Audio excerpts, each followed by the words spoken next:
Ladies and gentlemen, a while back I put out a video titled something like, "We need to make sure that we're ready by summer."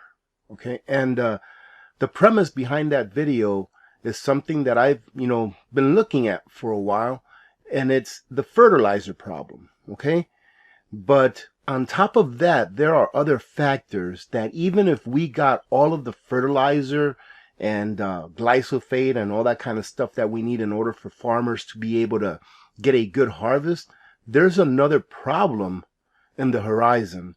And it's one that I haven't really heard too many people talk about. And they cover it on this article here. So I will leave the link to this article on a pinned comment so that you can revisit it, because I'm not going to read the whole thing, but the title of it is Farmers on the Brink. And if you think that farmers have it bad right now just because of fertilizer, wait till you hear all of the things that they're actually having to fight against or combat in order to just plant food, ladies and gentlemen, for us to eat. So I'm going to start here where it says glyphosate is effectively little more than an elegantly modified fertilizer. Now, we all know that glyphosate is not good, but ladies and gentlemen, these are the facts. Without these chemicals, farmers cannot farm at the same level that we as society are used to them producing food. All right, so what it comes down to is if they don't have these fertilizers, if they don't have these herbicides and things like that, they're not going to generate the same amount of food that they normally do. Right? And on top of that, they're running into several other issues, not just fertilizer or glyphosate. They just include those two things here. So we'll read along. Containing both phosphorus and nitrogen. It is derived from similar starting materials, including ammonia. And as such, its price has soared amid chronic supply shortages. This has caused the price of other herbicides to rise as farmers desperately seek substitutes. So it's the same story we've been hearing about, ladies and gentlemen. Supply and demand, supply shortage, due to the various things that we've talked about throughout the months. They continue to say that the much ballyhooed glyphosate shortage is just the first domino to fall. The knock-on effect on basically every other herbicide molecule is starting to manifest itself. We are seeing quite a domino effect in the market because of the glyphosate challenges, says a manager at ADAMA Canada. Bayer was already warning customers in late 2021 about a potential shortage. And it is here, ladies and gentlemen. That's what I've often stated, that when you hear like a CEO of a major company or a pundit from the mainstream media or the government get on national TV or get on a mainstream media and say, "Hey, this is going on," you really need to pay attention to that, because usually they don't talk about what's going on in the background with the general public, i.e. via the mainstream media or pundits, in government and stuff like that. They don't normally talk about that, but when they do, that is when I do listen, because they usually try to hide what's going on in the background and keep it to themselves. Something to do about money, isn't it? If farmers skimp on herbicides to get by this season, it only makes dealing with weeds more challenging in the future. As one expert warned us, it only takes 1 year of negligence to do several years of damage to a field. And we all know that fuel prices, ladies and gentlemen, are on the rise and have been, and here they cover a little bit of that. Diesel is another significant input into farming and is also facing supply crunches around the world, not just here in the U.S. The dire diesel supply situation predates the Russian invasion in Ukraine. While global oil demand hasn't yet reached its pre-pandemic level, global diesel consumption surged to a fresh all-time high in the fourth quarter of 2021. The boom reflects the lopsided economic recovery, with transportation demand spiking to ease supply chain messes. And they continue to say here, ladies and gentlemen, European refineries have struggled to match this revival in demand of diesel and fuel and stuff like that. And one key reason is the price of natural gas. And this is how everything is like integrated together.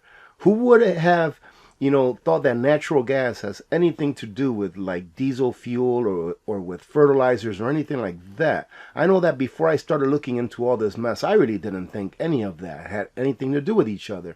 But they say that refineries use natural gas to produce hydrogen. And then they take the hydrogen and they use it to remove the sulfur from the diesel. All right, so the spike in gas prices in late 2021 made that process a lot more expensive, cutting the diesel output. So I mean, it's like a domino, just like they said in the beginning here. It's kind of like a domino effect. Once again, we discover the vital role natural gas plays in many downstream verticals. With inventory at record lows and supplies constrained, the retail price in the U.S. smashed record highs. And Europe, ladies and gentlemen, which depends on who? For a lot of their diesel and oils, they depend on Russia. The wholesale market is on the verge of breaking. And here's an updated version of the chart in Blas editorial. And you can see in this chart right here how high it's going up. So it went up pretty high to almost 1,600. And this is the wholesale diesel. And then it came down. But look at right now. It settled about halfway in between at about 1,200, which is a almost doubling of what it was averaging before, around 600.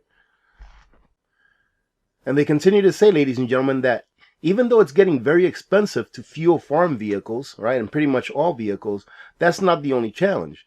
Because getting parts and getting things that they need to be able to maintain these vehicles is getting even more challenging than it's been. The same chip shortage constraining automobile production has struck the farming equipment industry, something that we don't really think about. I think that most people, at least in the U.S. and in many Western nations as well, they're not going to realize how important all of these things are until they just don't see any food on the shelves. And here are just a couple of quotes from some kind of a town meeting that they had, but they say that a farmer who said his neighbor was forced to buy a hydraulic pump for his tractor from a Nebraska dealership because it was the only place in the country that it had it. Now, how many of those pumps do you think may be needed throughout the entire country? And only one place is selling them. It doesn't sound like a big deal because it's not you that needs that in order to run that equipment. But it is we, ladies and gentlemen, that consume the food that these farmers are producing for us. And you know what? I can almost hear some people thinking, well, grow your own food. Well, ladies and gentlemen, the thing is that most people are not producers of food, just consumers of food. So think about that. When only a very small percentage of the population are actual producers of food and producers of things that we need, whenever we have a supply crunch that affects us, the majority, it most certainly will affect the minority that need those parts. I hope that makes some kind of sense. And they say that Jim Boyer, an Emmett County farmer, had a similar personal anecdote. He is waiting on a $40 emissions-related sensor for his tractor, and he's not sure if it will arrive anytime soon. So a $40 part is keeping this gentleman from operating a piece of equipment. He says, I cannot drive that tractor, a $250,000 piece of equipment, because I cannot get that $40 sensor. Propane is going to be a huge deal. I know that the price of propane here in Fairbanks has gone up by about 25%, if not 30%. All right, just in the last couple of months alone. And this young lady here on Twitter says, I know I keep bringing propane up, but the U.S. is now just below 35-day supply on propane. Now that, ladies and gentlemen, in a way, is kind of scary, especially for all of those people that heat their homes on propane. But the thing is that farmers use a lot of propane to dry their grains. You cannot store grains for long term. Well, we talk about it all the time. What's one of the things that really hurts long-term storage? It's moisture, right? Moisture and oxygen. Well, they don't store their grains for 25, 30 years like we do when we store things away for long term. But, you know, they do store their grains probably for sometimes up to a full year before they can get them up to market, right? Correct me if I'm wrong if there's any farmers out there, right? But sometimes you see those big grain silos, they store them for a long time and they have to be dry. The grains have to be dry. The drier, the better. That way they won't get spoiled, right? She says, you know what the industry relies on propane the most? Farming. Hundreds of millions of tons of wheat, corn, soybean, rice, and other grains such as sorghum, sunflower seeds, rapeseed, canola, barley, oats, etc. are dried in a grain dryer. In the main agricultural countries, drying comprises the reduction of moisture from about 17 to 30%, to values between 8 to 15%, depending on what kind of a grain it is. The final moisture content for drying must be adequate for storage. So, ladies and gentlemen, propane is a huge deal in farming. You see now, I hope that now you're more in the know about all of the challenges that farmers have. Like, a farmer isn't just a person that puts, I think I remember hearing something about that, where a politician says something about farmers are just people that put a seed in the ground. Absolutely not, man. They have to do everything. They have to be mechanics. They have to be kind of like engineers in a way, electricians. You know, obviously they have to know about farming, but they have to know about so many other things. They have to be good managers. They have to be good bookkeepers. And to finish it off, we believe we are on an onset of a global famine of historic proportions. In a staggering defiance of logic, many U.S. politicians are still attacking the lifeblood of our own energy production infrastructure, looking to score political points against the other team. And as Eisenhower aptly identifies in our opening quote, distance has an anesthetizing effect on the observer of any occurrence. One wonders how many people will starve before our politicians get serious. So there is going to be famine. There is going to be starvation. How bad will it be here in the United States? I'm not sure. But I think it's going to be pretty bad. I think that it's going to be bad to the extent enough that governments use it to try to take away our liberties. Pretty much they're going to try to trade your sovereignty for some food. All right, ladies and gentlemen. So if you're one of those people out there that is on your wife's or your husband's behind, telling them, why are you spending money on food? We've got plenty of food. You better listen to them. Right? I got a comment, or I got, a comment in our live stream yesterday. Someone that was asking, how do I get my husband on board? He thinks that this is ridiculous, and he gives me a hard time about me preparing for our families. I'll tell you what, I'm a little bit old school, all right? So don't get this wrong, because I'm going to use the word man, all right? I'm going to use the word man, so don't get this wrong, because I'm just old school. I am who I am.